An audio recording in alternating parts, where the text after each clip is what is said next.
Hari ini agak spesial ya, soalnya saya tadi udah takut telat ya. Ternyata beneran telat ya. Jadi kita baru mulai jam 7, oke? Memang ada sebagian yang cukup seneng lah yang mulai jam 7 ya. Cuman ya capek sih kalau kalau malam-malam ya. Oke, ini cuman hari ini tok. Jadi untuk next tetap balik lagi ke jam 6 ya. Oke, baik. Teman-teman, ini sebelum kita mulai saya mau ingatkan mengenai early bird untuk kelas ya. Itu akan berakhir di hari besok ya, di hari Sabtu. Ya, Sabtu itu kan kalau nggak salah tanggal 31 Agustus juga kan ya. Jadi next week itu berarti sudah bulan yang baru ya. Jadi teman-teman kalau misalnya masih ada yang berminat, bila bisa itu ya bisa dikabarin ya. Oke, baik ini kita mulai ya masuk ke dalam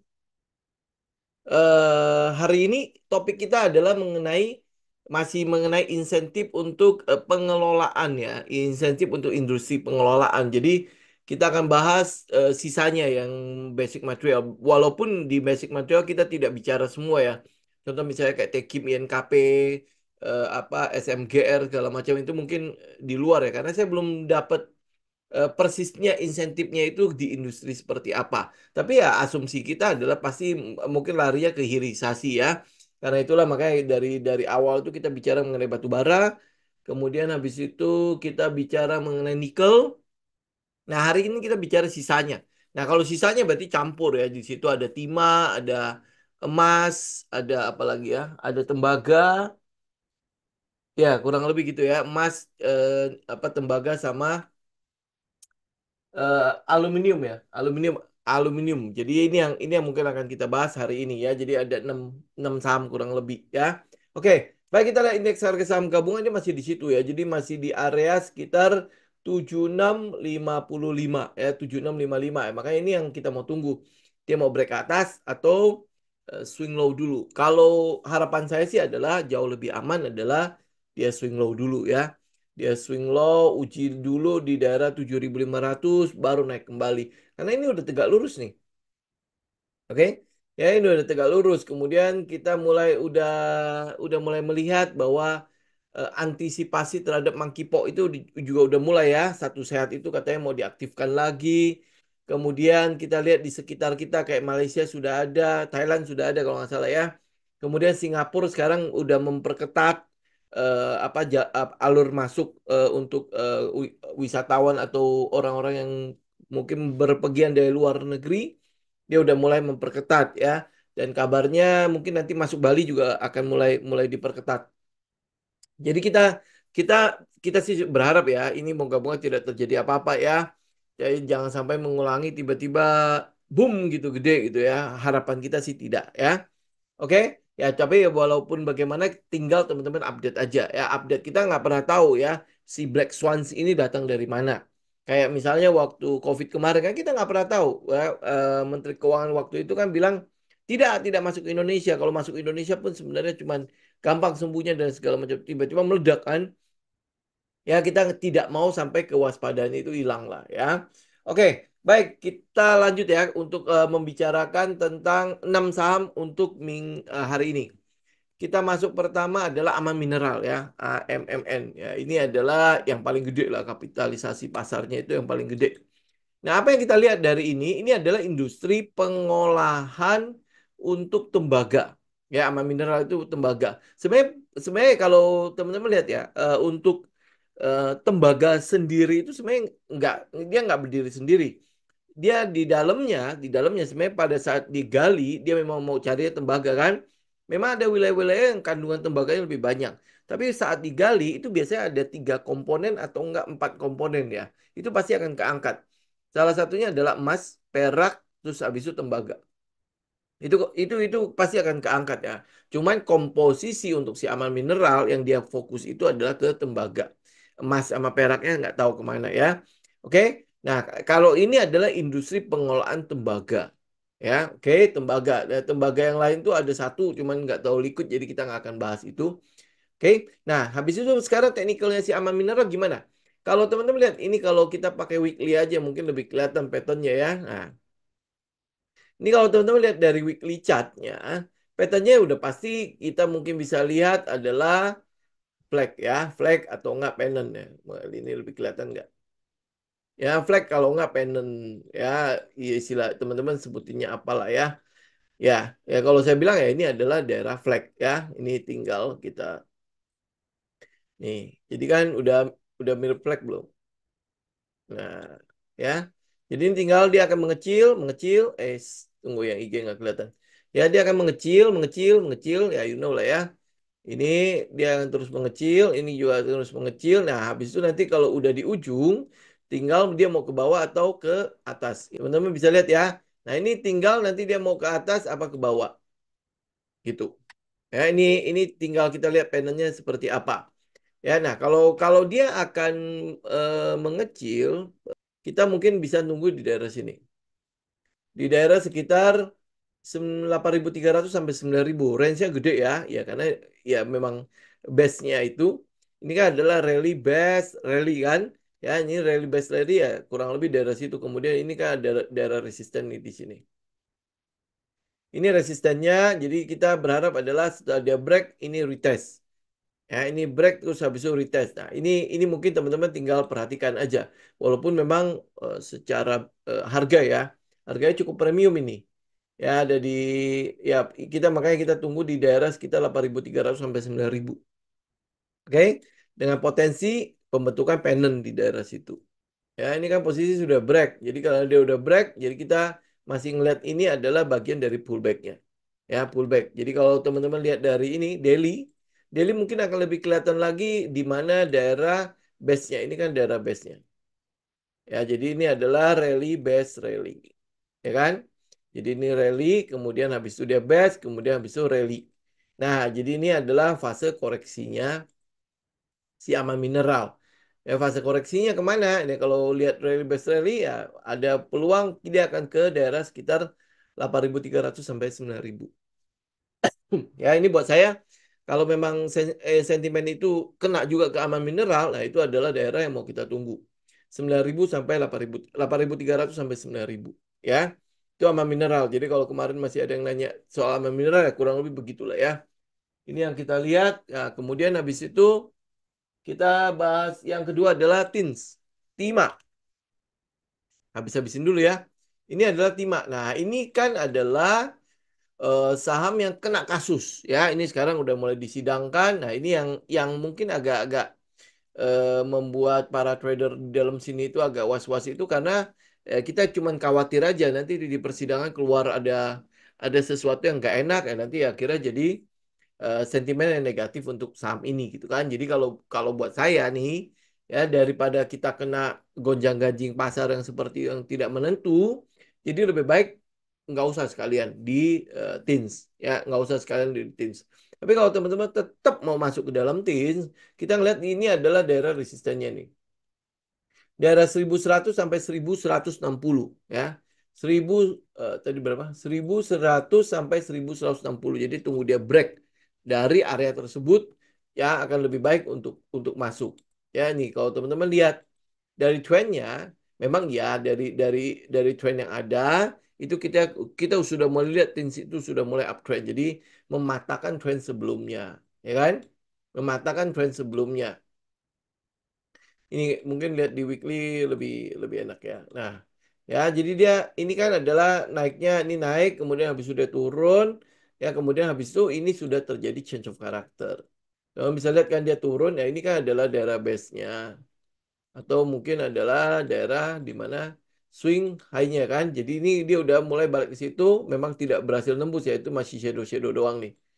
Ini masih shadow-shadow doang. Jadi memang ada peluang untuk dia koreksi ke bawah. Tetapi ada juga peluang kalau sentimennya cukup positif untuk teens, ya dia mungkin akan ada peluang untuk ngebreak. Ngebreak daerah 1.100 sampai 1.160. Jadi kalau dia bisa naik sampai ke atas itu akan lebih baik. Apalagi setelah break kemudian dia best ya nungguin nggak tahu nanti nunggu apa gitu kan. Saya nggak tahu ngecek untuk teens karena ya tadi yang saya bilang ya kalau fokus saya adalah selama dia punya sentimen positif ya selama dia punya sentimen positif yang bisa kita antisipasi. Nah kalau yang teens itu hampir boleh bilang tidak bisa kita antisipasi. Kita nggak akan tahu apa yang akan keluar di fakta-fakta di persidangan yang ada kan ya. Nah, tahu-taunya keluar sesuatu yang negatif untuk teens, nah itu pasti akan ambrol lagi nih pergerakan harga. Ya, karena itulah makanya kalau ada sentimen-sentimen seperti itu yang tidak bisa kita antisipasi, ya lebih baik kita kita next aja ya lihat saham yang lain. Karena prinsip kita ya saham di Bursa Efek Indonesia walaupun banyak yang sampah, tapi bukan berarti tidak ada lagi, gitu kan?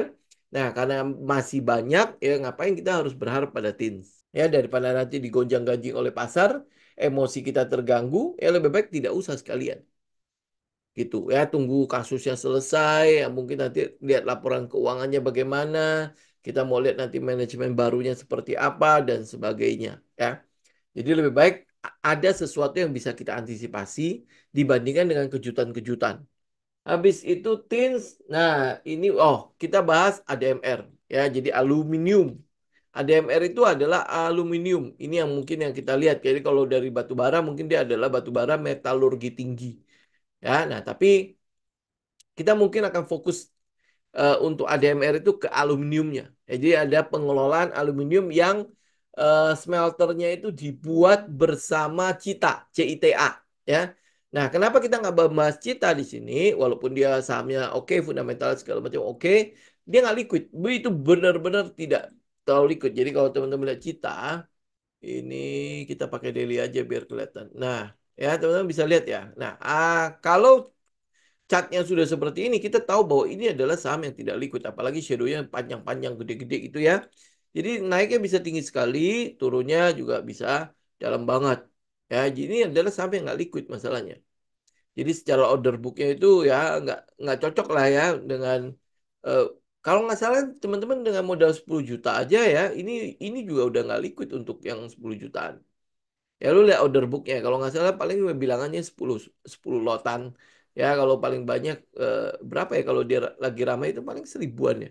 Nah karena itulah makanya daripada masuk situ ya kita masuk yang satunya lagi adalah ADMR. Ya ADMR kebetulan dia masih punya Adaro juga kan. Ya nah fokus ADMR memang itu adalah batu bara yang metalurgi tinggi. Nah batu bara yang metalurgi tinggi turunannya itu adalah salah satunya adalah aluminium. Ya nggak tahu bagaimana cara dia itulah ya intinya dia turunannya itu adalah salah satunya adalah aluminium gitu ya, ada kan yang nikel itu bisa ke stainless steel dan atau apa katoda ya atau apa gitu kan ya. Nah, itu kalau untuk batu bara ya kalau metalurgi tingginya penggunaannya salah satunya adalah turunannya itu salah satunya adalah untuk aluminium gitu ya. Oke, nah kalau teman-teman lihat dari ADMR ini udah mulai tenang ya. Kita lihat volumenya ya. Kalau teman-teman lihat volumenya, ini setelah dia naik, ini kan turun nih. Ya, ini habis ada koreksi. Ya, teman-teman tahu lah ini kan dia dari IPO tuh naik terus kan. Kemudian habis itu mulai koreksi ya, koreksi, koreksi. Nah, habis itu kita udah nggak lihat ada low lagi. Setelah tanggal berapa ini? Tanggal 31 Mei 2023, kita udah tidak melihat ada low yang baru lagi. Nah, apa yang kita bisa lihat dari ADMR saat ini? Oke, ya, ADMR saat ini saya buang dulu ini gambar-gambarnya ya. Nah, kalau teman-teman lihat begini saja, ini kan kemarin kita udah bahas cukup banyak ya pattern ini ya. Kalau bahas begini saja, teman-teman bisa lihat belum sebuah pattern ada di tempat itu. Ya, ini yang kita sebut sebagai volatility contraction pattern. Saya ambil volumenya ya. Nah, teman-teman bisa lihat ya volumenya ya. Oke. Ini dia kontraksi. Ini saya buang aja. Nah, udah. Nah, teman-teman bisa lihat ya. Ini adalah kontraksinya. Dari sini teman-teman bisa mudah mulai bisa lihat ya. Ini adalah kontraksinya. Ujungnya itu biasanya adalah money spot. Ujungnya. Kemudian habis itu kita lihat volumenya. Pada saat dia kontraksi, volumenya juga ikutan dong. Ya, ini volume dari sini terus turun. Nah, lama-lama kan pasti akan dry up. Ya, jadi lama-lama dia akan mulai mengecil. Nah, tiba-tiba tidak ada volume lagi di situ. Nah, kalau nggak ada volume, saya gedein ini ya. Berarti apa yang akan teman-teman tungguin dari situ? Itu udah pasti akan ada money spotnya. Nah, begitu dia mencapai money spot, udah pilihan teman-teman adalah lu mau entry di money spot atau nanti tunggu komet lagi. Ya, oke. Nah, ini udah tinggal kita tungguin ya. Ini adalah kontraksinya. Nih lihat volumenya ya. Oke, mana sih? Nih ya, ini ya teman-teman bisa lihat ya. Dari sisi volumenya, ini kan terus kontraksi ya. Jadi setelah dia naik, ini volume yang naik, kemudian habis itu volumenya terus turun. Nah, ini adalah kontraksinya ya, kontraksi. Oke, udah, jadi tinggal tungguin money spot. Ya, kemudian habis itu tinggal lu update sentimen-sentimen apa. Walaupun ini di sini itu ada resisten di 1600 sampai 1735. Ya, nah sekarang kan ada di 1285-an. Ya, ini harganya sekarang. Jadi kalau kita lihat nanti akan ada money spot, ini jelas eh, kelihatan banget ya. Cuman nanti tinggal lihat berapa diamnya si volumenya. Ya, kita nggak tahu nanti akan berapa diamnya volumenya. Karena ini adalah saham yang pasti udah cukup banyak diincar lah. Oke, ya nanti nanti perhatikan bareng-bareng aja Pak. Ya oke, ini ada MR ya. Ya, tinggal perhatikan bareng-bareng. Kemudian habis itu jangan lupa diupdate sentimennya. Kita mau cari dulu sentimennya. Kira-kira alasan untuk masuk ke ADMR apa? Dia membidik smelter aluminiumnya itu akan produksi di 2025. Lah, kok pas gitu ya. Ya, nah, pada saat 2025 kapasitas produksi pengolahan dan pemurnian aluminium itu kapasitasnya adalah 500.000 ton per tahun ya. 500.000 ton per tahun mulai tahun depan. Tahun depan ini berarti akan beroperasi penuh di akhir 2025 atau awal 2026. Ya, jadi di kuartal keempat 2025 atau kuartal pertama 2026. Oke, nih sekarang ini di Kalimantan Utara smelternya. Jadi sekarang tinggal teman-teman cross check ya apakah dia ADMR smelternya cuma yang satu ini doang. Nah, selama ini bagaimana dengan batu baranya dia? Jualnya kemana? Apa jualnya cuma dalam keadaan seperti itu saja? Atau memang dia ada pengelolaan juga? Jadi mungkin titip di smelternya siapa? Karena Cita itu kan ada smelter saat ini. Apakah dia udah mulai titip ke sana? Atau seperti apa teman-teman cross check ya. Nah, sedangkan teknikalnya sendiri itu sebenarnya udah cukup menarik nih smelter apa untuk teknikalnya. Jadi dia udah kontraksi. Nah, kontraksinya itu nanti akan sekecil apa di ujungnya? Ini yang teman-teman nanti tinggal follow up ya, tinggal diperhatikan aja. Dia volumenya udah pasti akan terus mengecil, terus mengecil, terus mengecil, terus mengecil. Nah, dia habis itu dry out ya. Nah, pada saat dry out itulah yang kita mau tunggu momen itu. Ya, ini ADMR. Jadi update statusnya, update teknikalnya. Jadi nanti habis itu kita lihat bareng-bareng ya. Oke, jadi tadi kita udah bicara mengenai tembaga, timah, dan aluminium ya. Nah sekarang kita punya sisa tiga saham lagi, tiga saham. Sebenarnya ada empat ya, tapi yang satu itu udah kita bahas kemarin, yaitu Antam. Ya, kita akan bicara mengenai emas, ya pengolahan emas. Oke. Nah, kalau bicara mengenai pengolahan emas, teman-teman tahu lah ya ada empat atau lima yang favorit kan. Ada Antam, ada Arci, ada MDKA, ada BRMS, ada PSAB, sebenarnya ada SKMI ya dan lain sebagainya. Kalau yang liar-liar gitu mungkin saya nggak akan saya bahas. Jadi kita akan bahas hari ini untuk emas itu adalah Arci, MDKA, dan BRMS ya. Jadi nanti kalau teman-teman tanya tiga ini ya udah lihat video ini saja ya.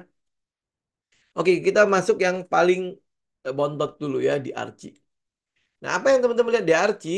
Nih, mari kita lihat ya sebentar. Teng teng. Oke, apa yang teman-teman lihat di situ? Yang kita sebenarnya lagi menunggu konfirmasi adalah springnya. Lihat di weekly deh. Weekly lebih kelihatan lagi. Nih, teman-teman bisa lihat itu springnya ya. Oke. Nah, kita cuma mau konfirmasi springnya. Jadi V-shape dan hold. Ini sudah hold. Balik lagi ke daily. Oke, nah nih. Teman-teman bisa lihat kan dia hold kan. Jadi tadinya ini adalah base-nya. Ya, ini adalah base-nya. Kemudian habis itu dia V-shape ke bawah. Lihat volume. Lihat ya. Ini cirinya spring bukan? Oke, saya gedein ya. Itu bisa lihat nggak? Oke, apa yang menjadi cirinya spring? Volumenya nggak ada. Lihat nggak pada saat dia turun, volumenya nggak ada. Volumenya itu hampir boleh dibilang ya udah cuma ngetes doang. Ya itu namanya spring kan? Ya karena dia nggak keluar barang, cuman di situ untuk nakutin gitu ya, untuk nakutin. Karena kalau enggak, gue dapat dapat barang dari mana? Karena Archie itu saham beredarnya kalau saya tidak salah tidak gede, tidak besar ya. Karena dia tidak besar, karena itulah makanya butuh manipulasi atau manuver dari market itu. Jadi dia spring kemudian dia hold. Nah, kalau dia udah hold, balik lagi ya. Nah, kalau dia udah hold, ini sebenarnya udah kabar gembira kan? Tinggal teman-teman kotakin. Berarti ini akan jadi base-nya. Ini akan jadi base-nya. Jadi kalau ini sudah confirm V-shape, berarti hold kan? V-shape hold. Nah, ini habis itu kita tinggal tunggu gerakan ke atasnya. Dia break di mana? Ya, dia break di mana? Oke, ini walaupun nanti dia ada resisten dulu. Ini saya kotakin lagi. Nah, jadi ini break ya. Ini nanti mungkin akan ngadapin area ini nih. Oke, nah ini lihat ya. Ini EMA 200 di situ. Lihat nggak? Ya, EMA 200 di daerah 316. EMA 200 di situ. Kemudian habis itu di atas ada resisten. Ada area resisten di daerah 330 sampai 370. Yaitu adalah area resistennya. Jadi ini kalau dia hold itu wajar ya. Kenapa? Karena ada dua resisten yang perlu dia tembus. Satu adalah EMA 200 perlu dia tembusin, jadi butuh tenaga di situ. Kemudian satunya lagi ada di resisten box ini nih. Ini adalah rally lagi drop, base, drop. Ya, drop, base, drop. Ya, kalau teman-teman nggak bisa lihat drop base-nya itu, pindah ke weekly. Nah, teman-teman akan lihat. Ini adalah drop, base, drop. Gitu ya. Drop, base, drop. Nah, biasanya di daerah sini, karena dia base, itu ada ketinggalan order-order buat turun. Nah, karena itulah makanya dia butuh rally, base, terus habis itu rally lagi. Tujuannya ya, base itu ya buat ngambil napas. Gitu ya. Nih teman-teman tinggal perhatikan nih Archie ya. Oke, walaupun mungkin ini bukanlah saham yang cukup difavoritin banyak orang, tetapi jejak-jejak gajahnya sudah kita lihat. Ya, jejak-jejak gajahnya dari sejak dari waktu dia best, ya waktu dia best, ini saja, ini sudah dia sideways, kemudian habis itu dia sempat spring lagi. Ya, nah kita tinggal menunggu konfirmasi V-shape-nya. V-shape, hold. Ya, jadi ini berarti ada lanjutan trend. Oke, nah kalau bicara mengenai emas, maka kita harus lihat harga emas. Ya, lihat harga emas, kemudian lihat rupiah juga. Karena kalau untuk emas ya semakin jelek rupiah, semakin mahal harga emas. Ini rupiah. Nah, kita lihat rupiah. Ya, kemarin kan saya udah bilang kan, ada potensi menguat sampai ke 15.000. Jadi ada potensi emas itu akan menguat sampai ke sekitar 15.000. Ada potensi. Ya, nah sentimennya untuk penguatan sampai ke 15.000 adalah apa tadi? Pemotongan suku bunga The Fed. Ya, pemotongan bunga The Fed. Jadi kalau teman-teman lihat, berarti ini masih ada potensi untuk penguatan sampai ke 15.000. Jadi sekarang wait and see doang kan. Nah, demikian juga dengan harga emas. Harga emas juga wait and see di daerah 2.500. Nah, wait and see sampai kapan? Di tanggal 18 itu. Jadi nanti akan deket-deket tanggal 18 mereka akan mulai bergerak kembali. Nah, setelahnya begitu ada pengumuman, itu biasanya akan ada sell on news. Ya, akan ada sell on news gitu ya. Jadi ini teman-teman tinggal lihat ya rupiah. Jadi kalau selama rupiah menguat, indeks harga saham gabungan pasti menguat. Karena korelasinya positif. Rupiah dengan indeks harga saham gabungan. Bagaimana positifnya? Karena yang ada di dalam indeks harga saham gabungan adalah perusahaan-perusahaan yang beroperasi di Indonesia. Jadi kalau mata uangnya menguat, ya otomatis dia membeli barang, mengimport bahan baku segala macam itu murah. Maksudnya lebih murah dibandingkan kalau misalnya dia import dengan harga 16.000. Oke, ya ini makanya kenapa korelasinya positif. Kemudian kita balik lagi. Tadi harga emas kan, harga emas ada di 22.500. Nah, teman-teman bisa lihat ya, apa yang sedang terjadi pada harga emas saat ini. Kalau teman-teman lihat pattern ini namanya rising wages ya. Ya benar nggak sih? Ya pokoknya teman-teman tahu lah ya pattern ini ya. Ini adalah rising wages. Nah, kalau rising wages, peluangnya kemana? Peluangnya untuk koreksi. Benar nggak? Kalau rising wages ya, jadi artinya dia akan terus naik, dia akan terus naik. Mana ini? Dia akan terus naik, ini terus naik ya, ini terus naik. Nah, sampai satu titik tertentu, yang nggak tahu titiknya di mana ya, mungkin di 2.600 atau seberapa gitu ya, akan ada koreksi. Sell news dulu. Ya, nanti habis itu tinggal lihat Ya, kalau misalnya data-data ekonomi bagus, data ekonomi bagus, berarti itu good for currency. Ya, kalau kita bicara mengenai good for currency, maka itu akan bagus untuk US dollar. Jadi nanti akan ada penguatan pada US dollar. Jadi kalau apa yang menjadi data ekonomi itu lebih tinggi daripada atau lebih baik daripada prediksi atau kesepakatan, itu kita sebutnya sebagai good for currency. Kalau dia good for currency, artinya akan ada penguatan pada si mata uang itu. Jadi kalau nanti The Fed itu turunin suku bunga, kemudian habis itu inflasi tetap turun, itu good for currency. Ya, kemudian habis itu kalau misalnya penganggurannya juga turun, ya itu good for currency. Jadi akan ada penguatan pada US dollar juga. Jadi bukan berarti The Fed itu turunin suku bunga dengan serta-merta bahwa indeks dolarnya itu akan turun. Nah, kalau misalnya keadaan ekonomi negara itu juga bagus, berarti kan itu semua akan mendorong kegiatan perekonomian. Nah, kalau dia mendorong kegiatan perekonomian, ya berarti currency-nya bagus. Currency akan menguat. Pada saat currency yang menguat, ya otomatis komoditas akan turun harganya. Karena apa yang diparingkan adalah ke US dollar. Kayak emas ini kan diparingkan ke US dollar. Kalau US dollar, indeks dolarnya itu masih bagus, ya berarti dia akan ada potensi turun. Nah, sekarang tinggal masalah supply dan demand di lapangan. Yang kita lihat untuk harga emas, Cina itu masih terus mengimpor. Ya, dia masih terus menambah cadangan emasnya. Bulan lalu itu naik 17% dibandingkan dengan bulan sebelumnya. Naik 17%. Artinya dia masih kolek loh. Jadi supply demand saya di sini ya. Oke, nah balik lagi ke Archie. Jadi kalau teman-teman lihat Archie, ya berarti kan ada potensi penguatan pada emas ya, tetapi mungkin dia akan terbatas. Nah, tetapi walaupun dia terbatas, teman-teman bisa lihat sebelumnya Archie itu sempat naik berapa tinggi ya.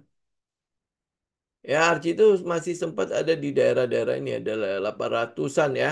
Sekarang kan ada di daerah 290-an. Oke, dia ada di daerah 200-an. Nah, cek ini kenapa turun. Setelah IPO kenapa turun ya. Kemudian habis itu cek pada saat dia sideways itu kenapa dia. Berarti ini aroma yang saya cium adalah ini ada aroma turnaround. Kemarin kan kita tahu bahwa ownernya siapa? Peter of Conti. Bukan Peter Sondak apa Peter Gonta ya? Ya, ini berusaha untuk melepas. Ya, dia mencari investor untuk agar kegiatan Archie ini bisa berlangsung gitu ya. Dia mau melepas sebagian sahamnya. Jadi kalau itu sampai berhasil, itu akan jadi sentimen cukup positif untuk si Archie. Ya, berarti kan dia ada ketambahan uang untuk membiayai produksinya. Oke, nah tapi saya tidak akan bicara terlalu banyak dengan Archie, tapi teman-teman bisa lihat dari teknikalnya, dia sudah ada di daerah V-shape. Jadi udah spring, kemudian habis itu ini LPS-nya, ya berarti ini lagi hold, ya kita tinggal tunggu dia break. Kalau dia break itu sudah menjadi sebuah sinyal pertama untuk teman-teman bisa collect Archie. Oke, nah tetapi jangan based on technical talk ya, tapi teman-teman butuh mencari alasan juga. Ya, Peter Sondak ya. Oke. Thank you, Pak. Ya, ini butuh butuh alasan juga. Jadi kita bisa mengantisipasi apa yang sedang diantisipasi oleh institusi. Oke. Ya, jadi ini Archie kurang lebih begitu. Nah, habis itu yang kedua adalah MDKA. Ini pasti ditunggu banyak orang kan? Padahal kita udah sering bahas tuh untuk si MDKA. Ya, apa yang kita lihat dari MDKA? Jadi kalau kita lihat ya, ini kalau kita pakai inilah box turun ya. Nih, ini adalah posisi di mana dia downtrend. Ya, masih downtrend kan? Ini adalah posisi dia turun. Oke, ini masih turun kan? Masih downtrend. Jadi kalau dia turunnya, ini turunnya juga cukup bagus tuh. Satu box, terus satu box, ya. Kemudian habis itu di box yang bawah. Ini ada box lagi di bawah, ya. Nah, apa yang teman-teman lihat di daerah boxnya itu? Ini kalau dia boxnya udah tambah panjang ya. Ya, kemudian habis itu kita lihat volumenya. Nih, teman-teman lihat ya. Ini kan dia sudah mulai best ya. Teman-teman IG mungkin agak kepotong ya. Karena kalau saya kecilin, ya, apa volumenya nggak kelihatan nanti. Ya, nah itu teman sudah bisa lihat ya. Dia mulai ngebest. Ya, kemudian volumenya udah mulai turun. Oke, volumenya udah mulai turun. Kita lihat yang di atas ya. Ini kalau dia udah ini yang dia base kan. Ya, dia base ya. Dia base nih, dia base ya. Ini base yang ini bandingin base yang ini sama base yang ini. Bandingin volumenya maksudnya. Ya, bandingin volumenya.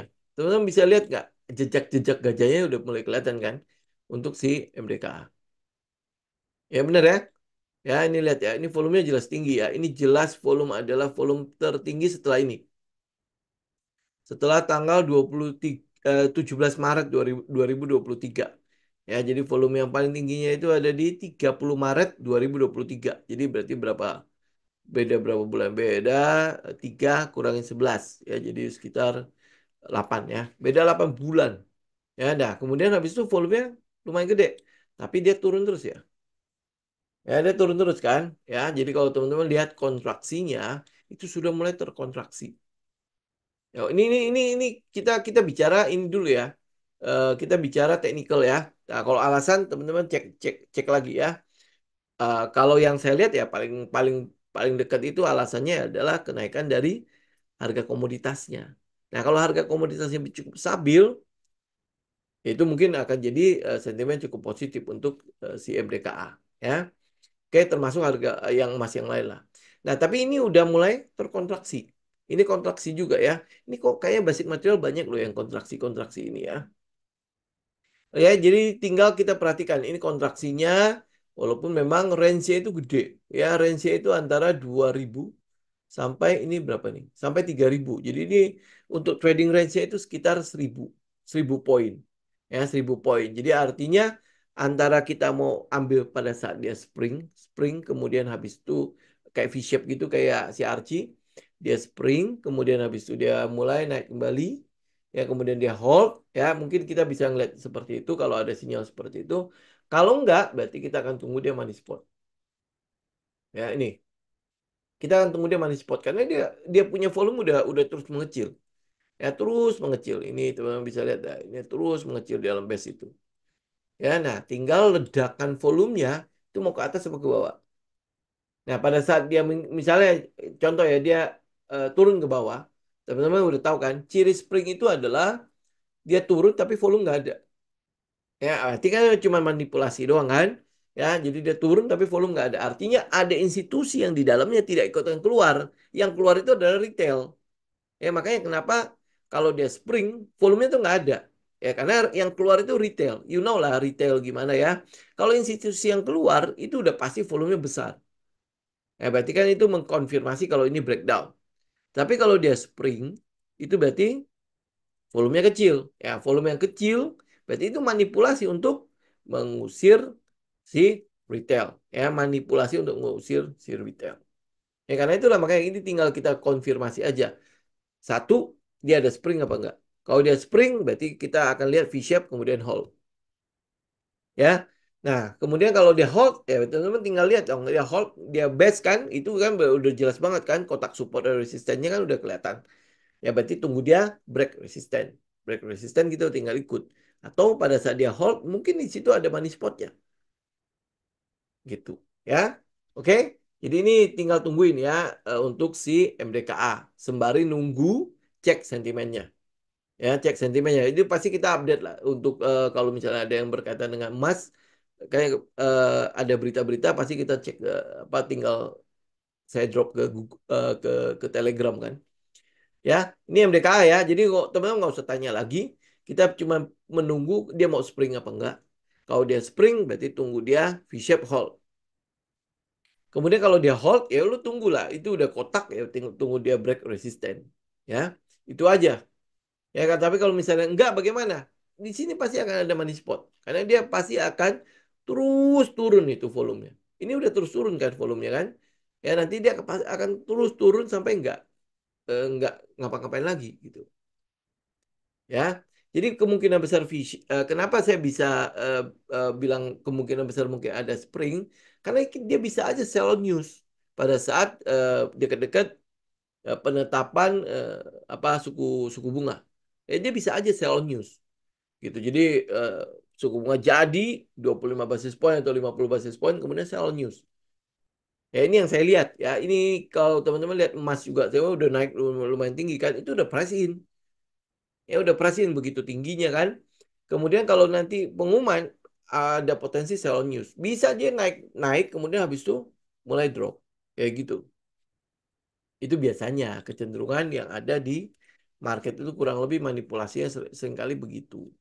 Ya, nah kemudian habis itu BRMS. Ini juga udah kita bahas udah lumayan sering lah ya untuk BRMS. Nah, apa yang teman-teman lihat dari BRMS sama dia juga ngehold. Ya, sudah di daerah base-nya dia, sudah di daerah sideways-nya. Nah, ini lihat ya. Kita lihat weekly. Ya, jadi kalau teman-teman lihat ya, ini naik kemudian habis itu dia turun. Ya, dia turun. Jadi kalau ini ini adalah manipulasinya, teman-teman. Ini kalau di ini ya di weekly ya. Ini support diambil, kemudian habis itu dia naik, kemudian habis itu dia break resisten. Ya, jadi ini adalah stop loss hunternya. Ini hunternya, oke. Kemudian dia naik, ini hunter lagi. Kalau teman-teman bermain short, ini hunternya. Ini hunternya. Jadi dia naik, kemudian habis itu lo ikut kan? Ini pasti. Ya, ini sekarang gini deh, kita jujur-jujuran ya. Teman-teman lihat em, properti naik begitu tingginya, kemudian lu nggak berhasil masuk, apa yang lu lakukan? Pasti lu kejar kan? Ya psikologinya begitu. Padahal kita udah bicara mengenai properti udah jauh-jauh hari.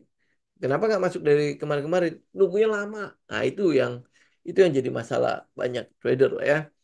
Kita seringkali nggak sabar untuk menunggu waktu si ini si marketnya bekerja. Ya, ya akhirnya ya udah kejar-kejaran. Nah ini dikejar, ya dikejar ya. Pada saat lu kejar, apa yang dilakukan? Profit taking, ya TP, ya dia profit taking dari situ. Nah kemudian habis itu turun lagi. Jadi kalau lu lihat fase-fase dalam wake off itu jelas banget kan? Setelah SC, ST, setelah ST apa? Ya DUT. Oke, ya artinya ini hunting lu punya SL di resisten, ini hunting lu punya SL di support. Ya, jadi teng-teng gitu kan. Kemudian habis itu dia turun lagi. Ya, turun lagi. Ini manipulasinya. Nah, pada saat dia turun, apa yang dia lakukan? Kalau teman-teman tahu tentang supply demand, ini adalah daerah demand-nya di mana pada saat itu nongol gajah. Ya, nongol gajah. Ya, ini kan namanya bullish activity kan. Ya, nongol gajah. Jadi kalau dia turun ke daerah situ, ini pasti ada namanya leftover order. Jadi order-order yang karena dia naiknya tahu tinggi, lo orang kejar, ya, lo orang kejar. Jadi ini masih ada sisa-sisa ketinggalan order. Nah, dia pulang, dia balik untuk menjemputnya, ya. Dan itu terjadi pada saat dia best dan itu akan teman-teman akan lihat di mana aktivitas bullishnya itu akan kelihatan sekali. Sampai kapan? Ini ya, ini udah di ujung belum? Kalau ujungnya coba kita lihat di daily. Nah, ini udah di ujung belum? Lu lihat ya, EMA-EMA-nya semua udah mulai mendatar. Ya, jadi potensi ini adalah di ujung-ujungnya ujung-ujungnya sebuah trend. Ujung-ujungnya sebuah sideways yang mungkin saja akan break. Yang mungkin saja akan break. Jadi kalau kita tarik garis ya, ya ini pakai 9 buying test ya. Satu tes selesai. Ya, tebelin dulu. Oke, satu tes selesai. Ya, tes kedua di sini. Ya, kalau susah, cuma pakai lancat aja ya. Oke, tes dua selesai. Udah, itu udah kelar. Jadi ya kita mungkin akan lihat ini udah di ujung. Ya, ini udah di ujung. Jadi potensi ada di ujung. Kalau dia potensi ada di ujung, apa yang kita lakukan? Kita cuma cari dua hal. Satu adalah money spot yang kayaknya sih ini agak susah untuk mencari money spot ya. Banyak sih yang suka dengan saham ini. Yang kedua adalah kita cari komet. Nah, daripada seperti itu, lebih baik kita tunggu dia break aja. Break 1170, kemudian dia hold di atas.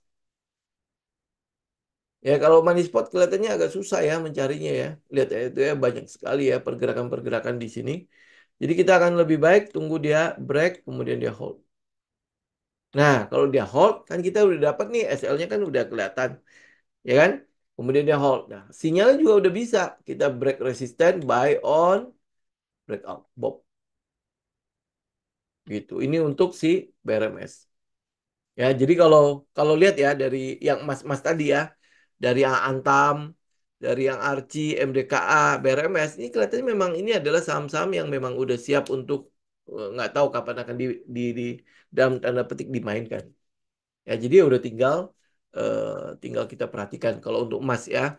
Sedangkan untuk si Tins yang tadi saya bilang lebih baik nanti dulu deh, tunggu dia punya masalah selesai gitu daripada kita cemplung malah kita ikutan bermasalah di situ kan.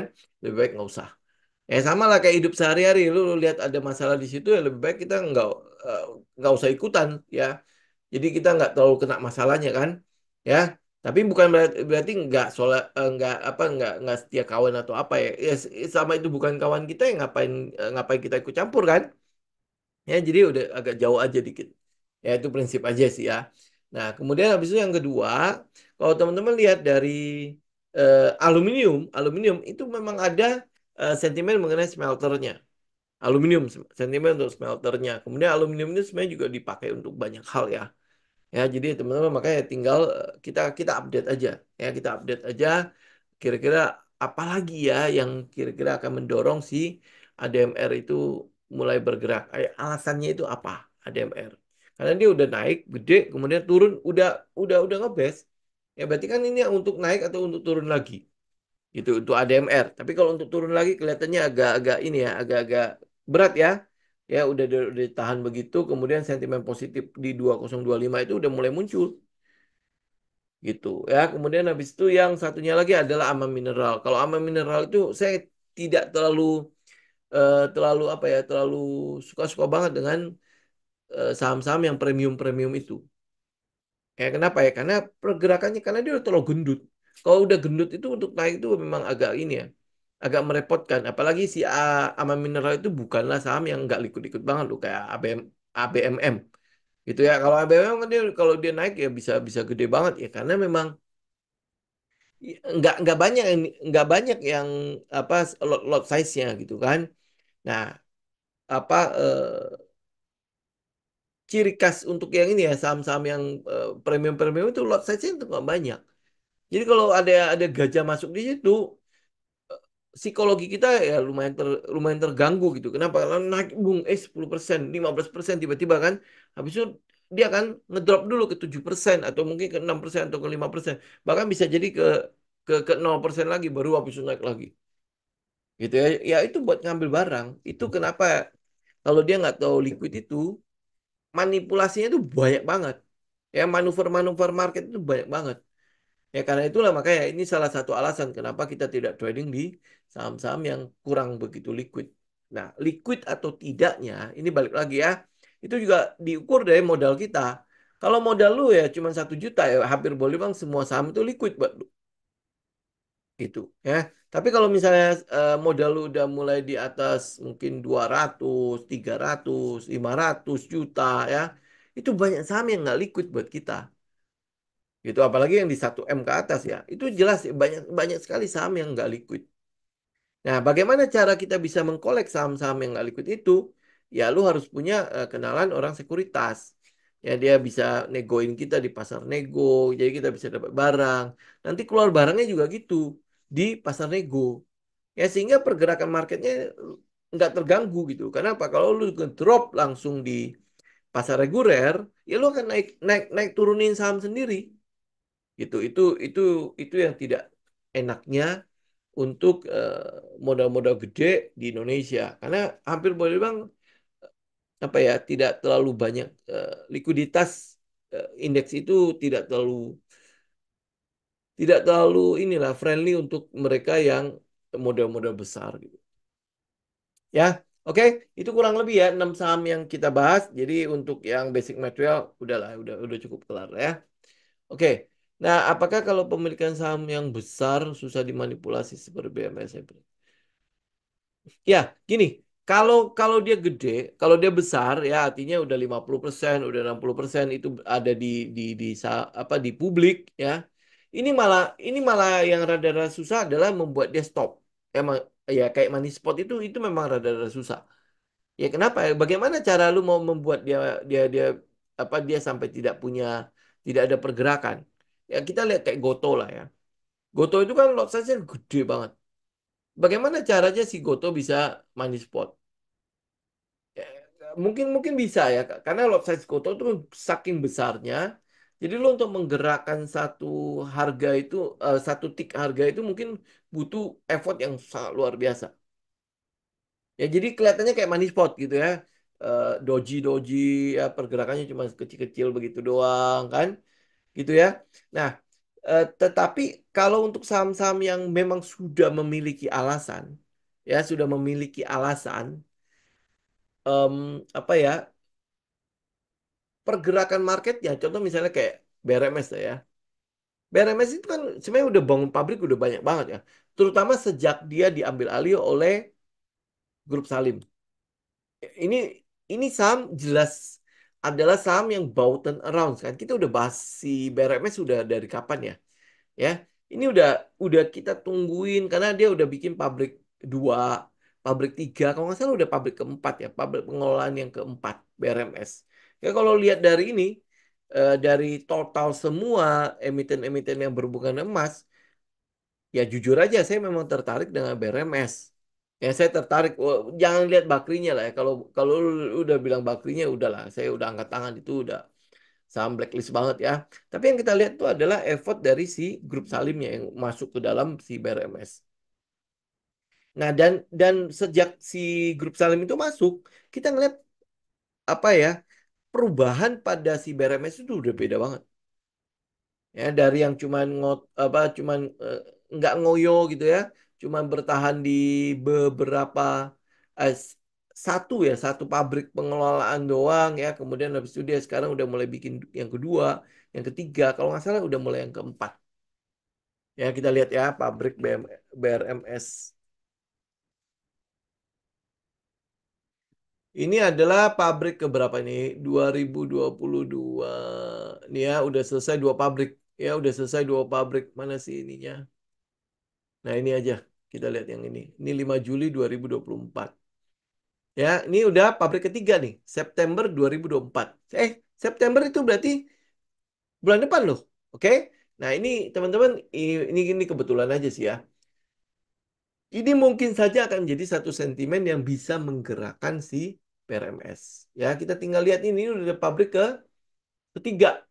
Ya, pabrik ketiga itu akan beroperasi kalau nggak salah masih ada satu pabrik lagi ya. Ya, ini selesai di September Oktober nih ya. Oke, teman-teman udah bisa perhatikan ini ya. Oke, ada satu lagi pabrik yang keempat kalau nggak salah. Lagi dibikin atau gimana? Ini ada nggak? Nanti pabrik yang ketiga ini kebetulan kita dapat informasi satu ya. Jadi sekalian tambahan ya. Pabrik ketiga itu akan beroperasi September atau Oktober. Jadi ini teman-teman udah bisa lihat ya. Ini dia kan sedang nge-hold itu ya. Jadi pabrik yang ketiga itu pasti akan menambah kapasitas produksinya si BRMS. Nah, pabrik keempat di Gorontalo. Ini yang pabrik ketiga itu di Palu. Satunya lagi yang di Gorontalo itu jadinya kapan, Pak? Ada ini nggak? Sudah ada belum? Ya, jadi teman-teman lihat ya, masuknya si grup Salim ke dalam BRMS itu berarti sentimen cukup positif sebenarnya untuk si BRMS. Jadi kalau lihat dari alasannya, alasan untuk si ini ya market maker untuk masuk ke dalam BRMS, satu ya turnaround, gitu kan? Kemudian habis itu cyclical, ya. Kemudian habis itu startup. Ya, nah, kalau BRMS bisa masuk mana? Bisa masuk ke turnaround, bisa masuk ke startup. Dia bisa saja nanti tiba-tiba dapat pendapatan yang lebih besar dibandingkan dengan tahun-tahun sebelumnya. Di tahun-tahun sebelumnya kan belum ada pabrik. Ya, pabriknya cuma satu tok. Kemudian habis itu datang pabrik kedua. Nah, ini nanti Oktober datang pabrik ketiga. Nah, ini nanti akan ada pabrik keempat. Ada tembaganya lagi. Gitu kan? Berarti kan sebenarnya untuk ke depannya si BRMS ini berarti kan sesuatu yang cukup bisa kita perhatikan. Oke? Ya. Nah, cuman ya ini masalah waktunya. Nah, masalah waktunya saja yang hampir boleh bang banyak trader yang nggak memiliki kesabaran untuk menunggu itu.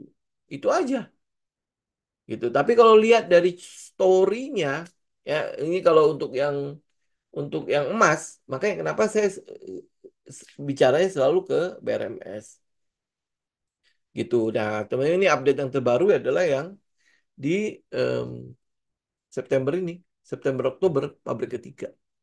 Yang pabrik keempat Gorontalo. Nah, itu nanti tinggal teman-teman cek lagi ya, ikutin aja di berapa kapan dia akan beroperasi. Oke, teman-teman, saya pikir hari ini kita cukupkan dulu ya, sekian ya. Ya, kita ketemu lagi minggu depan ya. Teman-teman, happy weekend semuanya ya. Sampai ketemu lagi di Senin yang akan datang ya. Moga-moga baik-baik saja ya. Oke, baik, teman-teman. Saya izin pamit. Thank you semuanya. Selamat malam. God bless.